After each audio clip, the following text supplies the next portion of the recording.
Boss Laser currently operating out of their new 600,000 square foot building in Sanford, Florida, just north of Orlando.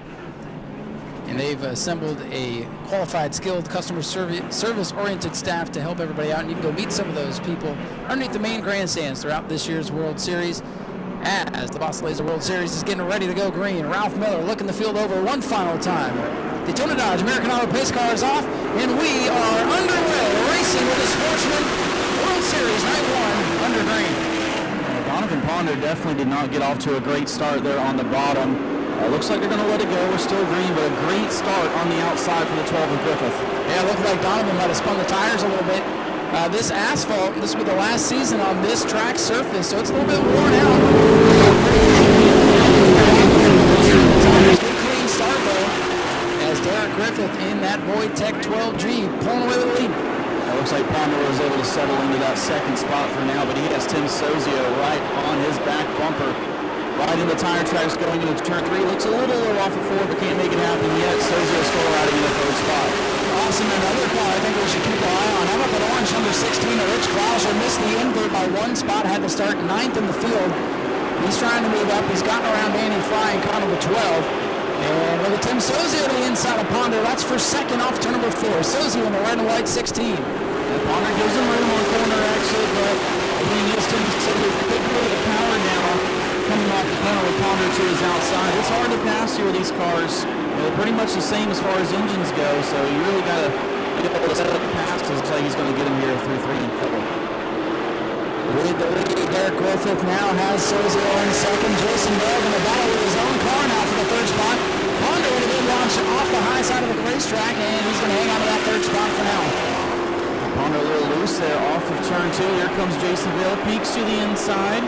Pulls back in line. I gotta say, Ryan, I know we still got a little ways to go, but I think this is the last guy you want out in front of the rest of the field. Very perfect. Yeah, seeing that Jason Boyd prepared car up on the outside front row might be bad news, but we got some fast cars that are going to try to charge towards the front. And Jason Vale getting up on the wheel of Don Keithley's number 75. Keithley, the veteran racer himself, gave the keys to Jason, and he's wheeling it up to the top 3 right now. See if he can catch the 16 and the 12. Griffith still leading with 6 complete. Also riding in the top 5 right now is 7 car Cody Brusso. She ran a couple of SRL races last year. Didn't really have very much luck in them, but she showed some speed here today and showing it right now, looking to the inside of that 407. Yeah, that driver very excited to be out here running this track for the first time and trying to make the most of it here. Brusso took a peek to the inside of Ponder, but outside momentum carrying the 407 back around. Everybody pretty much single file right now as they're in. Well, if I'm Brusso, I don't want to look in my mirror right now because she has arguably the 2 most aggressive drivers in the Sportsman division, Matthew Green and Adam Briggs, right behind her. Now she looks to the inside of Donovan Ponder once more. Matthew Green, the track regular.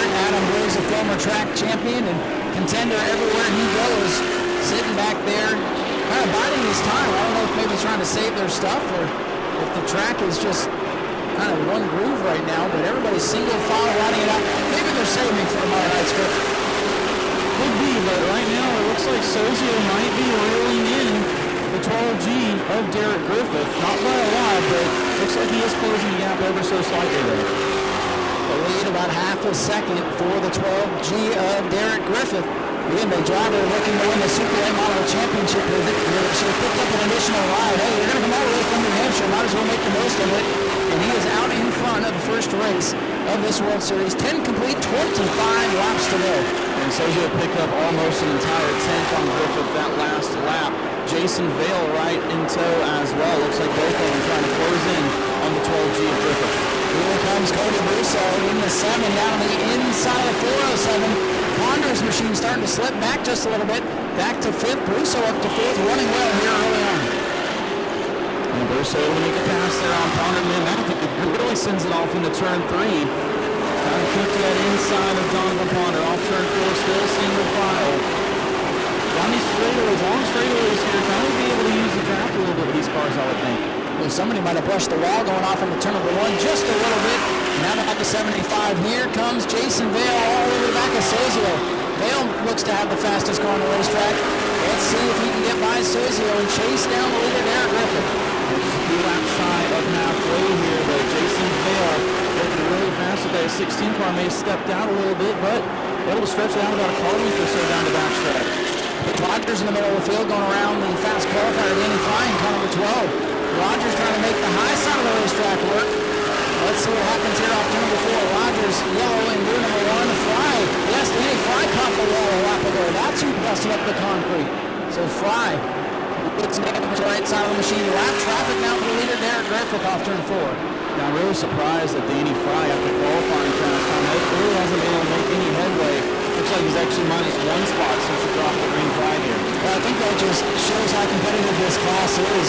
When you qualify that close together, the invert can really turn it into a track position type of race, and that's what we've seen.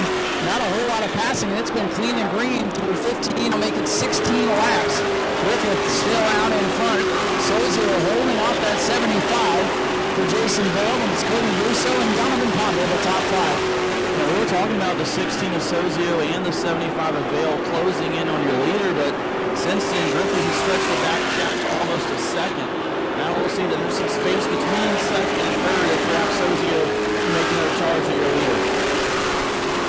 Adam Briggs lighting up the back bumper of Matthew Green. Lap traffic down the inside, so they got a tiptoe around the day warning 112 machine. And luckily they are able to get by. Car 12 showing the way. Big gap on the 16 of Sozio.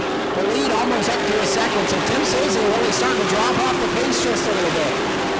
Yeah, really surprised there. He cut it down to about 4/10, but then the 75 of Vail got to his back bumper, even make a pass attempt. Couldn't make it happen, but perhaps those two getting alongside each other, maybe stall each other's momentum. And Sparks over 407 of Ponder as he went into turn number 3. That car getting a little bit loose. We'll watch it here in turn number 1. No Sparks there. Oh, around is Bill Shea in turn 3, all by himself in front of the leaders. That will draw the first yellow flag. Shea, all by himself in the green car, goes around. One of the former Earl Beckner machines is around in turn number 3. I don't think he hit the wall and hit it too hard. Should be able to pull away. Yeah, if he backed into it, it was just a kiss there, but I don't think he did. Gets it turned around. When I asked about, are we going to do the choose code, he said, yes, we are, and we're, it's new, so we're going to be pretty lenient on it the first couple of nights, make sure everybody understands what's going on. So from now forward, don't hit the V on the racetrack. Here we go, Austin, getting ready to go back green. Ralph Miller looks him over, waves the green. 19 complete for the Sportsman, and back away. And that 12 car really takes off there. Looks like it takes everyone else. Oh, the 2 car in the wall. No, a defending track champion Ron Whaley into the wall. Ponder was sideways off the 2 and into the wall. Ron Whaley in car 2. Man, looked like he just got loose by himself there and chased it up into the wall. Yeah, got into what we call no man's land up there in that second and a half groove up there. Got up into the loose stuff and hit the wall pretty good over there. So tough break for the defending track champion Ron Whaley. So we did not get a lap complete there, ladies and gentlemen. Still circling under lap number 19. Caution laps do not count. Ron Whaley's number 2 is able to roll away here under his own power, it appears. You can see he puts the first of what will be many marks up on our newly painted walls.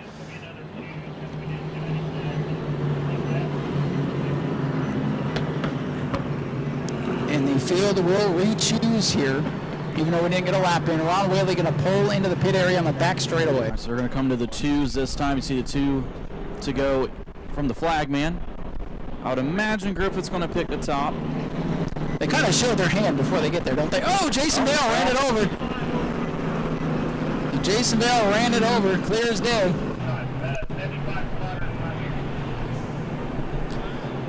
So some black flag going to come out from the 75. Their spotter is not up on the roof either. So somebody not listening. Spotter must be positioned somewhere else around the speedway. They're supposed to be on top of the tower, from what I understand. So we'll let whoever needs to handle that.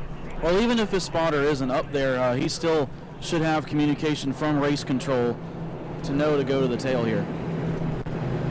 Black flag for the 75 of Jason Dale, and he's got his hand out the window. I think there's what you would call a breakdown in communication somewhere, but the rules are the rules, Austin. Yeah. Black flag is out for Jason Bell for running over the choose cone.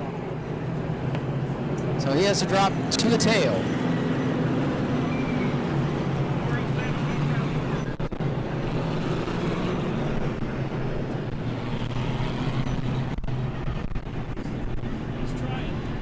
So there goes Jason Vale. I think they, well, they gave him the message, and then he says, "To heck with your message. He's just going to park it." I guess that works too, doesn't it? Jason Vale is probably going to ask somebody what the heck is going on. Here comes Frank over to explain it to him. Jason Vale is definitely hot. He is he's one of the quieter personalities, but he, when you make him mad, you know it. Yeah. So they are explaining fully to Jason Vale. Somebody was not listening to race control is what I imagine is the breakdown of communication here. A spotter might be able to communicate with Jason, but if they're not monitoring race control, they probably didn't get the explanation. You could argue that he couldn't hear, he didn't know, but the thing is, you're supposed to be able to hear. So you're supposed to have your receiver, you're supposed to have a spotter in the correct position. So really no excuse for 75. Yeah, looks like he's going to tag to the rear here as we get ready to go back green. So Derek Griffith and Tim Sozio, he goes back on the way to the TV lead. Looks like that's the closest anyone's been to Griffith on a restart all night. Looks like the 75 is going to rejoin the field. Okay. And Dave Warning says, "Hey, where'd you come from?" So back on the way, let's watch the 75. I bet he can still get into the top 10. How about Cody Brusso pulling to the inside here? Austin off turn number 4. Yeah, she saw an opportunity. She's going to try to take advantage of it to the inside. 3 wide, further back. Happy bringing the meat and the sandwiches to go into turn 1. Oh, Donovan Pondo with a moment coming off turn number 4, still side by side for second. Brusso pulling ahead, winning the drag race against Tim Sozio. Sozio and team burning the midnight oil to get here this week. And now Cody Brusso out of Pensacola taking over the second spot. Can she chase down number 12G and Derek Griffith? The out-of-towner is showing the way up front. Yeah, Cody Brusso looking really fast. Five Flag Speedway, her home track. We saw her run a couple of the bull rings last year. Couldn't really find much success. She feels at home here on one of these bigger tracks. Yeah, I think this falls right into her wheelhouse to what she's used to. Runs here in the 30s, skating down the front straightaway, but hangs onto it. Look at Adam Briggs side by side with Sozio. We're racing now, Austin. Yeah, laps are ticking away. We've seen it happen so many times, not only here but everywhere else. One incident can change the entire outcome of the race. Yeah, I remember back a couple of years ago, an innocent restart, cars got shoved up out of the groove and into the wall, and then all heck broke loose. But up front, Derek Griffith starting to see that 7 car creep a little bit closer. Cody Brusso moving in. Derek Griffith has led all the way. 11 laps to go this time. 11 to go. Looks like the 14 of Adam Briggs. Looks like he's faster than Sozio, but just having a hard time setting up a pass here.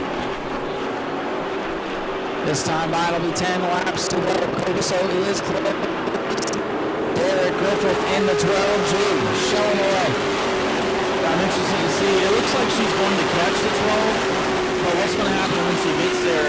Because like we saw with the 14 of Briggs, he caught Sozio but couldn't make the pass, and now you see Sozio stepping out away from him. Yeah, it seems once we get 3 or 4 laps into a run and nobody gets singled out, it has been tough to pass. This track is pretty big, and these cars are very aerodynamically sensitive nowadays. And Brusso is closing in. She actually lost about 100th that time, so you got to wonder, if she got to a point where you kind of got in that air bubble and it stalls you out. And maybe Derek picked it up just a little bit as well. 27 laps complete, field all single file. Pretty clean race so far. Griffith leading Brusso, Sozio, Briggs, and Danny Fry up into the top 10. He's starting to make some noise here in the last half of the race. I guess Danny Fry heard me. He is starting to make headway now. But Cody Brusso, she's the one everyone's watching right now. Can she catch the 12 of Griffith? 28 laps complete, 7 laps to go for car number 7. We'll see if Brusso can get there. And you see the 12, he's running a bit higher than everyone else in turn 1, but it is really working for him.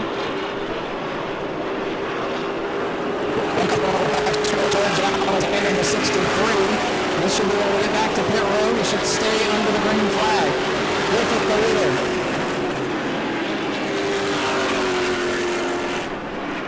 Quarterback Jason Vale looking underneath one of those Adam Briggs team cars there, the 114. Really hasn't been able to make any headway since that restart though. Alexander might have bounced off the wall a little bit. been able to make much progress. I think he's in the mindset now of saving it for tomorrow. 5 laps to go for Griffith in the 12G.